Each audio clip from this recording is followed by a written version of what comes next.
This podcast is intended for a mature audience. Listener discretion is advised.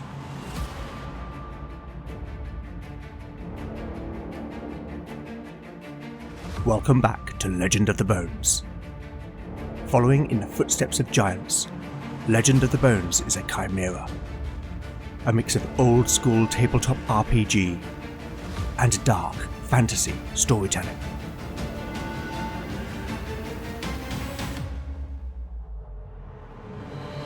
As its name might suggest, in Legend of the Bones the dice rule. There'll be no rerolls, no fudging the dice, no metacurrency. The roll of the bones will determine the character's destiny, and no one will be spared their fate. None shall escape the destiny of bone.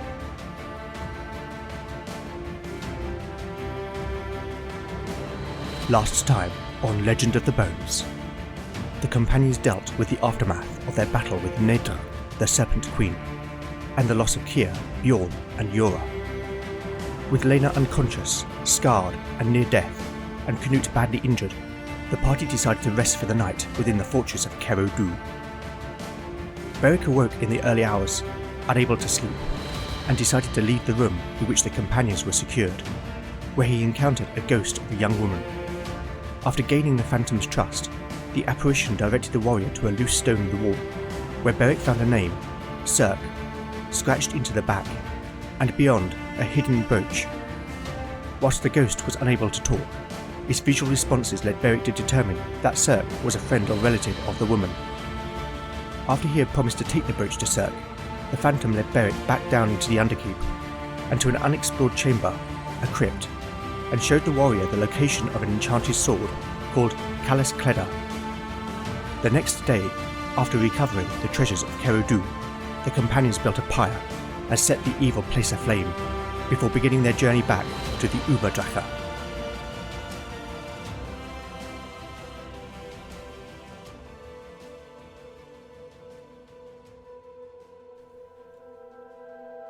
Chapter 32, Part 1, Day 35, Morning.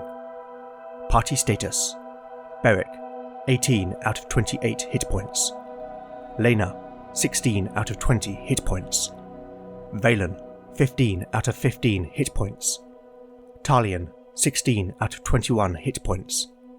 Canute, 21 out of 24 hit points. Spells available: Valen has memorized Push, Shield, Soothe, and Revive. Talion has memorized Poetic Prose, Resolve, and Pitch. Lena can pray for 1 second-level miracle.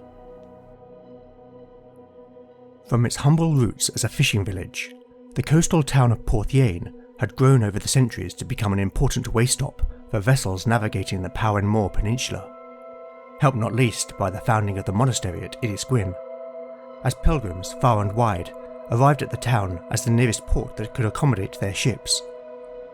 But since the new abbot had been installed, not 2 years hence, the number of travellers making their way to the Blessed Isle had significantly reduced, and the town was beginning to feel the spectre of slow decline. So when word came that a longship approached with a crew some 40 strong, the innkeepers, smiths and shopkeepers were hopeful for new business. It mattered not that they were Scarnay, for despite the ravages of recent memory, it was widely known that Lord Conwyn of Trevenid employed such Northmen, and these came bearing his flag.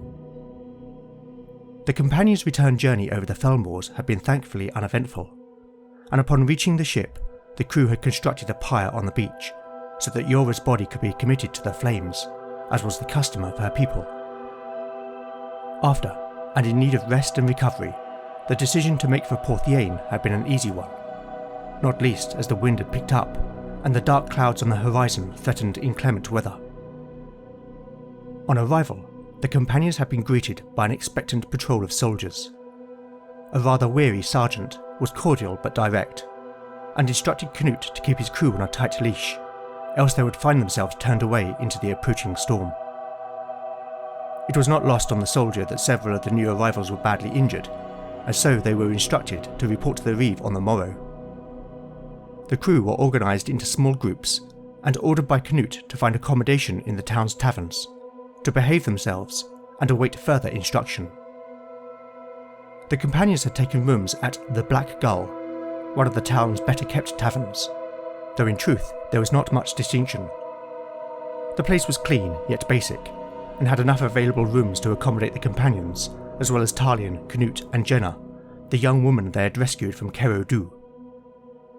The Gull's innkeeper was a grizzled man of middling years called Arthek. He was tall and broad, and no doubt in his youth he would have been an imposing man, but years of easy living behind a bar had turned muscle into flab. Arthek had been appreciative of the business, though he was quick to bemoan to his new patrons the town's decline since the traffic of pilgrims to Innis Gwyn had diminished. The companions listened politely, not least as they were too exhausted to do anything else, and after a meal of pottage, bread and ale, they eagerly retired to their beds. It was barely dawn when Valen awoke. He was always early to rise, but the rain lashing violently against the shutters had roused him from his slumber. He dressed silently, taking care not to disturb Lena, who still slept in the other cot. She stirred, rolling over, but remained asleep.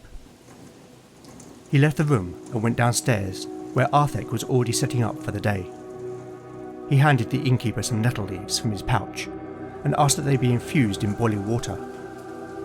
The burly man raised an eyebrow at the request, but went off to the kitchen to perform the task.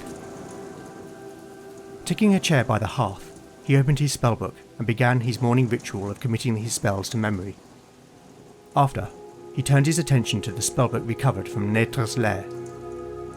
He ran his hand over the snakeskin cover, then opening the book, he began to read.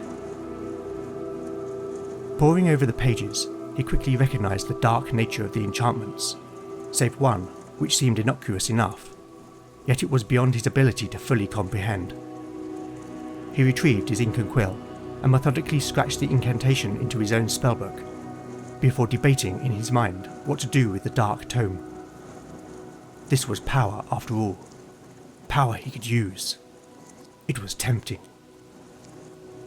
The thought of Lena suddenly came into his mind, the sight of her scarred and near death. No, he thought. He hesitated, then threw the book onto the fire. The pages quickly curled up, catching the flames, as the snakeskin cover blistered under the heat. He half expected something more dramatic, but no, it simply burned. The mage sat back and picked up the mug of nettle infusion from the stool beside him. He had not even noticed when the innkeeper had brought it over, and it briefly crossed his mind that the man would have thought him rude. He took a sip of the steaming infusion and sighed, thinking back over the past few days. Whilst he understood the sense of it, he had since chided himself for having let Lena and the others face death without him. Never again, he thought. A creak on the wooden stairs interrupted his introspection, and looking up, he saw Beric coming down the steps. The big man was drawn and haggard, and Valen was all too aware how deeply Beric felt Kyr's loss, for the two men had become firm friends. The warrior sat in the chair opposite, and vigorously rubbed his face with his hands. "Bad night?" Valen asked. Beric nodded in reply. "I could help you sleep tonight," he offered. Beric looked up. The big man's eyes were red-rimmed. "Thank you, but Lena is in need of your skill more than I." To his surprise, Valen could feel his cheeks flush. "You love her, do you not?" The mage was slightly taken aback by the directness of Beric's question, and ordinarily he would have attempted to evade it. But after everything that had happened, only the truth would suffice. "Yes," he said softly. "I love her." Beric allowed himself a small smile. "Hold on to it, my friend," he advised, before sitting back in the chair and looking towards the shuttered window. "There's a tempest outside."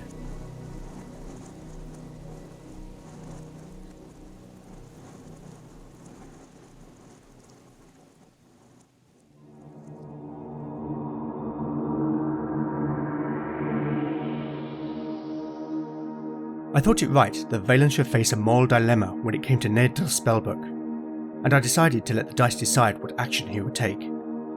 Off mic, I rolled a wisdom check for the mage, and the result was a 2. With wisdom prevailing, the mage decided that the dark power that existed in the tome was too great a risk to hold onto.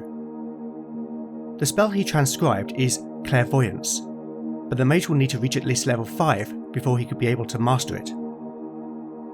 Now the companions are back in the relative safety of a town, I found myself at a crossroads with regard to the party.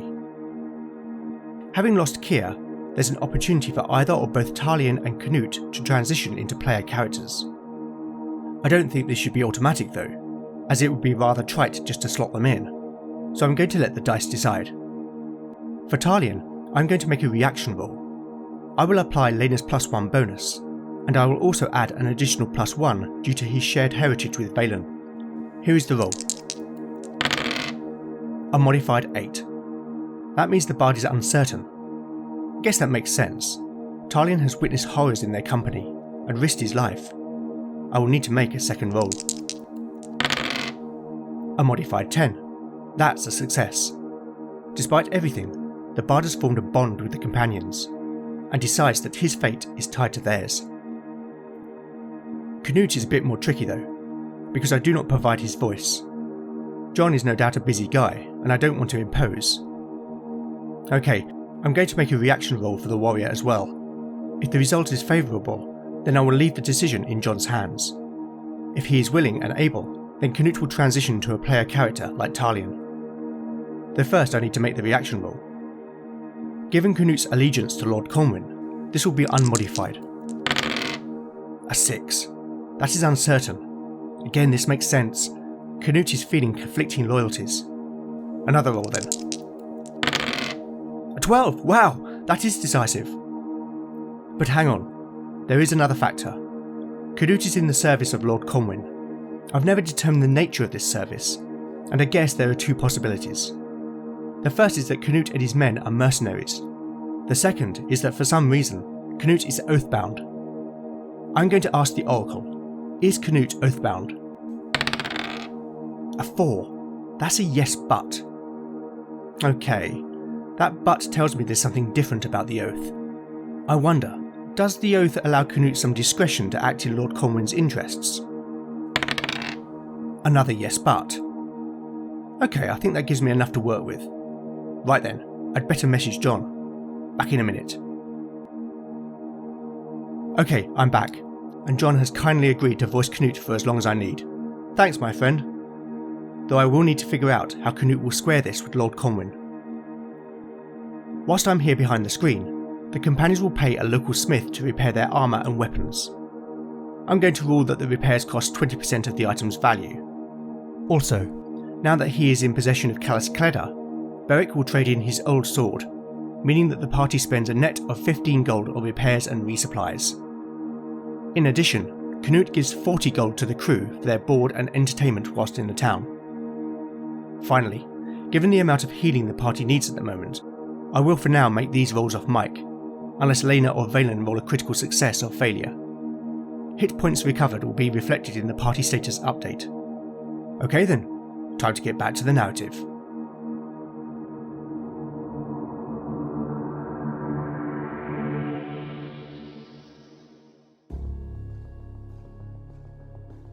Chapter 32, Part 2, Day 36, Afternoon. Party status: Beric, 22 out of 28 hit points. Lena, 20 out of 20 hit points. Valen, 15 out of 15 hit points. Talion, 21 out of 21 hit points. Canute, 22 out of 24 hit points. There is no change to the spells available. The companions followed the patrol through Porthiane streets towards the barracks. The sun glared off the wet cobblestones, stinging their eyes, whilst rivers of rainwater flowed down the gullies on either side of the road. A drenched messenger had come to the Black Guard the previous day, and informed the companions that they would be fetched to meet the Reeve once the storm had abated. And true to this, a few hours after the rain had ceased, a patrol of soldiers appeared to escort them. The same sergeant as before led the patrol, and he explained that the town's garrison had been busy dealing with flooding caused by the swollen river over which the town straddled. Indeed, as they passed through streets near the river, companions witnessed a number of properties where large sections of the ground floor walls had crumbled away and had been shored up with makeshift repairs. Shortly they arrived at the barracks, a stone and timber keep of an older style to the building in Halstone. Banners hung from the walls, denoting a rearing unicorn on a blue field. The patrol was dismissed, and the sergeant led the companions inside. After passing through an antechamber, where petitioners were availing themselves upon a pair of clerks, the group came to a pair of heavy, square-panelled doors. The sentries nodded the sergeant through, and the party found themselves in a hall. The chamber was gently illuminated by 2 mullioned windows on the east wall, out of which a courtyard could be observed. A hearth occupied the west wall, and the rest of the room was empty, save for a number of floor-standing candelabras, and a wide table at the far end, over which a mailed man was stooped. On hearing the companion's footsteps, the man straightened up from the map he had been studying, and turned to face the new arrivals. He was lean, middle-aged, with close-cropped grey hair and beard, and blue eyes framed by crow's feet. His mail was sand-polished, causing it to glint in the candlelight, and about his shoulders was a blue woolen cloak. His face was expressionless as the companions approached, and instead the man gave a stiff nod before introducing himself. I am Garrett, Reeve of Porthien, arm of Petroc, Lord of Pendlanau.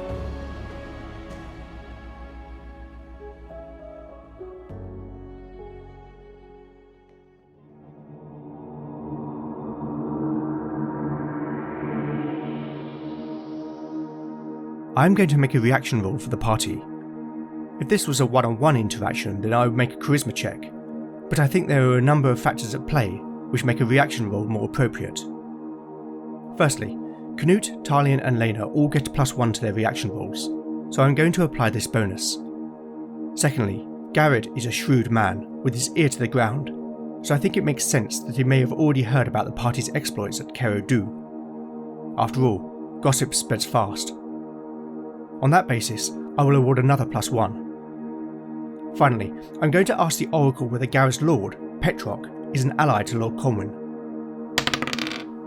A 4. That's a yes but. Okay, that could be interesting, but for the sake of this reaction roll, I will award another +1. That means I will apply a total of +3 to the roll. Here it is. A modified 9. With a positive reaction, I'm going to ask the Oracle whether Garrett knows what is going on at Innis Gwyn. A 1. That's a no and. That suggests to me that the Reeve may divulge some information which is not actually true. And what of the Brethren of the Purifying Light? Has the Reeve had dealings with them? A 5. That's a straight yes. Okay then.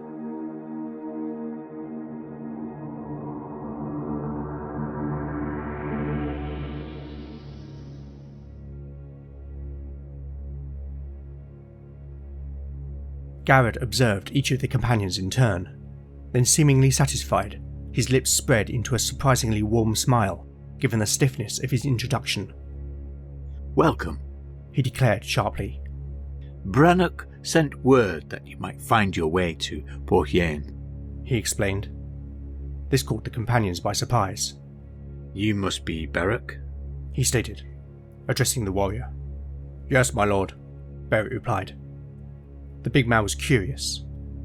Garrett, by both name and accent, was clearly not a native of Power Moor. Rather, Beric placed his accent from Bernica, a kingdom adjacent to his own homeland of Wessass. And Canute Haraldsson. Your reputation precedes you. Canute simply nodded. Sister, he said, acknowledging Lena. The blessing of the Nine be upon you, my lord. Garrett nodded his appreciation in response. Valen and Talien of Llanrhys. This time acknowledging the 2 Wayland men. Come, we have much to discuss. The companions were offered seats at the table, and a servant came with mugs of ale for their refreshment. Garrett explained that he and Brannock knew each other well, having fought alongside each other for their respective lords. He clearly respected Halstone's reeve, and showed the companions the letter he had received so that they could be sure of his integrity. "These are troubling times," he explained. "I would not expect you to trust me, nor I would you, if Brannock had not sent word." Garrett asked the companions to recount their tale in their own words, which they proceeded to do. The reeve listened intently, interrupting occasionally to ask a point of clarification, else only responding with a raise of an eyebrow or a widening of his eyes. When they were done, the reeve sat back in his chair, considering what he had heard. "It is plain to see," he began, breaking his silence, "that you have sacrificed much. But you have done a great deed, for which I and this town are grateful. These lands have long been blighted by that cursed place," he said, referring to Kerudu. "and I am sorry for your loss," he added. "My lord," Beric interrupted, with deference befitting Garrett's rank. "What can you tell us about Abbot Wiglaf? I cannot fathom why he would demand such a trial to access the monastery's library." Garrett's face became dark. "Only that the man is a weasel. His policies have brought hardship for the folk of this town, and others my Lord Petrock's domain. But the monastery is free of my lord's authority and influence, and with the church holding sway in Trevance, there is naught my lord can do. Gods know why the monks elected him." Wiglaf seems not to appreciate that such actions will also harm the Blessed Isle. "He's simply a man who revels in holding power over others." "And what of the Brethren of the Purifying Light?" Lena asked. "Have you had dealings with them?" "Aye, damned fanatics. A group passed through a month hence. Their leader, a bald man, bore the king's seal, so I had no choice but to open the gates. Fortunately, they seemed in a hurry and left my folk unmolested. They simply resupplied and moved on. Good riddance. But I know the folk in Halstone were not so fortunate. Word has it that their influence grows across the realm. If they remain unchecked, I fear that war is on the horizon." Garrett clapped his hands together. "But come, let us speak of more pleasant things. I invite you to be my guest on this night. I should like to hold a feast in your honour." "The honour would be ours, my lord. And on the morrow we must depart." "Very well. Canute, bring your men and return you all when the bell strikes 7. "That is gracious of you, my lord." Canute acknowledged. "And if it pleases you, I have a boon to ask." Go on." "I have a letter for Lord Conwyn. It is of great import that it reaches his hands. Have you a messenger you trust who could take it?" "Aye, I will see it done." "Then I thank you." Garrett nodded. "These are dark times, my friends, but you have brought some light to these lands. It's the least I can do."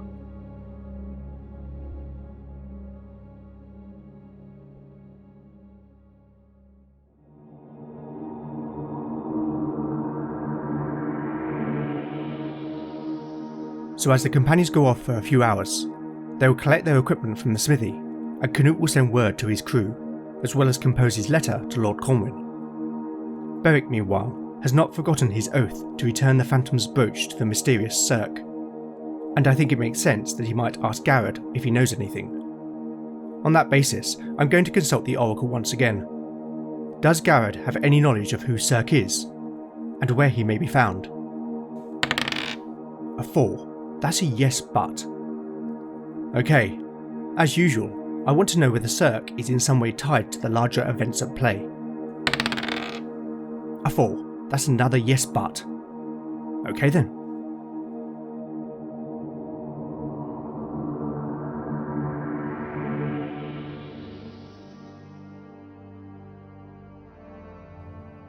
Chapter 32, Part 2, Day 36, Evening.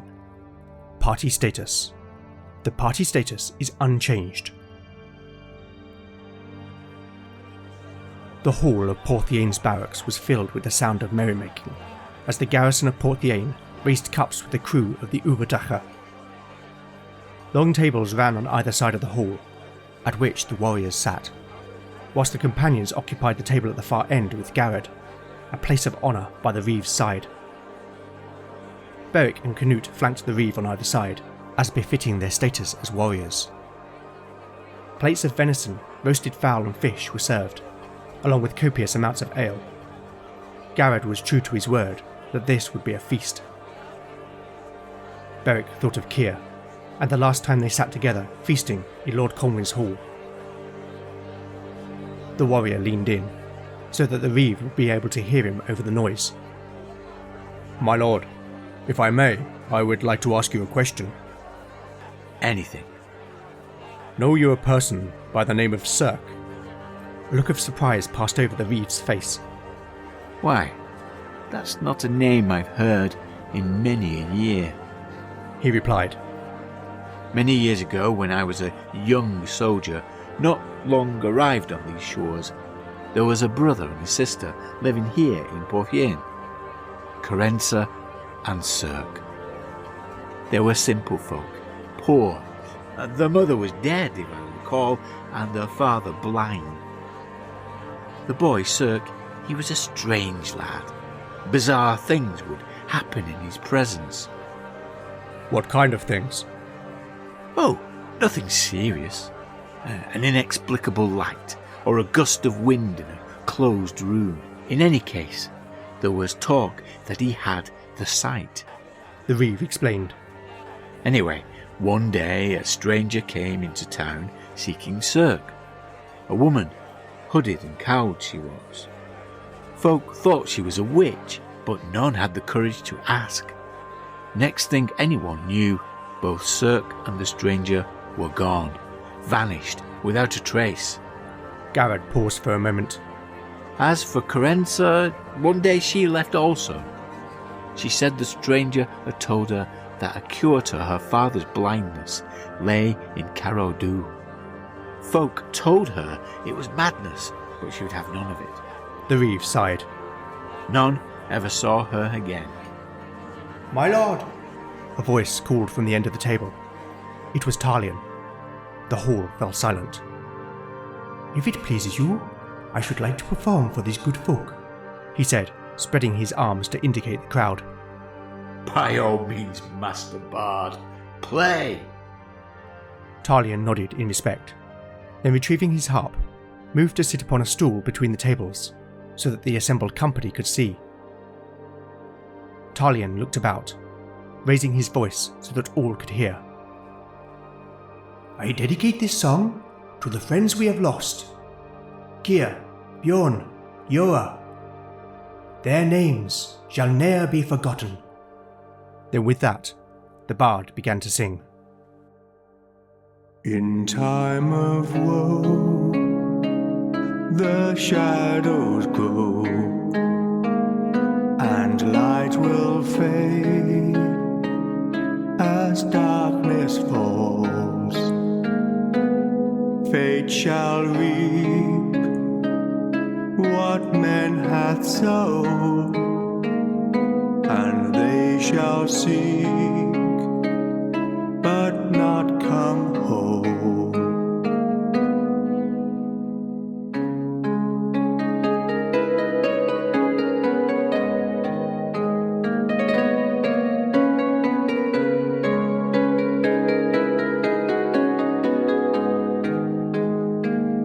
When sun descends over the hill,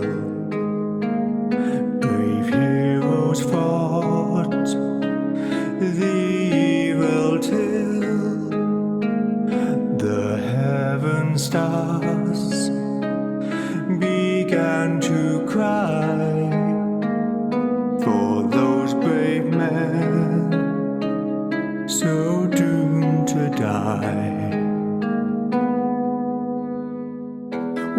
shall remember the fallen, their deeds we proclaim. So raise a cup to the fallen as we honor their names.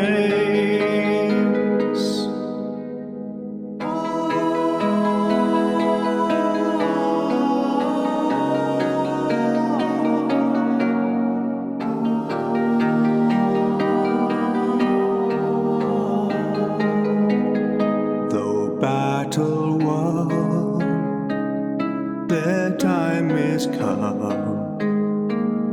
They'll see no more a rising sun. We hold them close in sorrowed hearts, for from this life we must now part. We shall remember the fallen, their deeds we proclaim. So raise a cup to the fallen as we honor their names.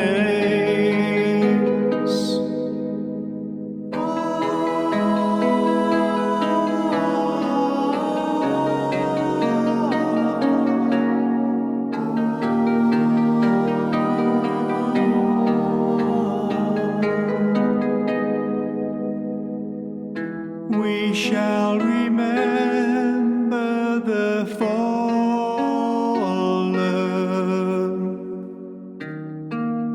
the deeds we proclaim.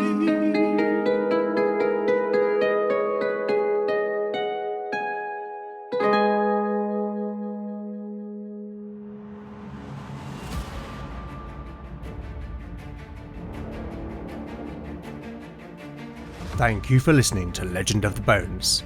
I hope you've enjoyed the show. If you like what you've heard, then please do consider giving it a positive review in your podcatcher of choice. Once again, where would I be without my amazing and growing cast of voice actors?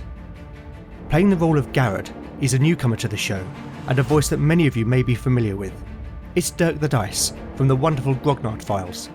I wonder if he stared at his homemade shrine to the actor Caroline Munro as he delivered his lines. Also returning to the show in the role of Canute is the maestro Jon Cohen, creator of Tale of the Manticore. Finally, I must once again shout out to the very talented Jim Hurst, who collaborated with me on the song featured in this episode. Jim composed the music, as well as arranged and produced the song, and I could not be more delighted with it. My sincere thanks to all three of you. I'll put these good folks' respective links in the show notes. You can also help by liking or reposting new episode announcements, or by recommending the show online or to a friend. You really can't beat the power of word of mouth. Alternatively, if you'd like to show your appreciation by buying me a metaphorical cup of tea, then I now have a Ko-fi page at ko-fi.com/Legend of the Bones. Any donations will go towards the show's running costs. I'd also love to know what you think of the show, and I do respond to every message I receive. So with that in mind, you can contact me on X at LegendBones, Mastodon at LegendBones at ttrpg-hangout.social, Blue Sky at LegendBones, Instagram at LegendOfTheBones, email at legendofthebones@gmail.com, or go to legendofthebones.blogspot.com for show notes, house rules, character profiles, art, maps and more. Join me next time to find out what awaits our adventurers as the bones decide their fate.